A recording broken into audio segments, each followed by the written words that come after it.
Ground nuts అంటారు కదా ఇంగ్లీష్లో, తెలంగాణ భాషలో పల్లీలు అంటారు. ఇప్పుడు బాగా అర్థమైంది అందరికీ. వీటిని తీసుకున్నప్పుడు 100 గ్రాముల్లో శక్తి ఎంత ఉంటుందంటే అసలు ఆశ్చర్యపోతారండి. 567 క్యాలరీల శక్తి.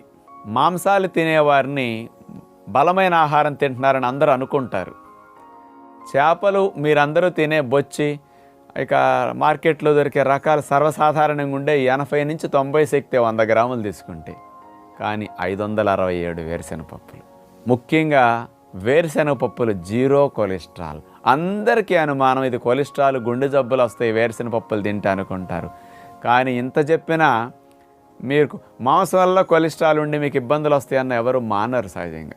కానీ ఈ వేరుశెనగ పప్పుల్ని ఎలా తీసుకుంటే మంచిది? ఎండిపోయిన పల్లీలు మనకు ఉంటాయి, ప్రతి ఇంట్లో చట్నీలు చేసుకోవడానికి డబ్బాలు తెచ్చి పెట్టుకుంటాం కదా.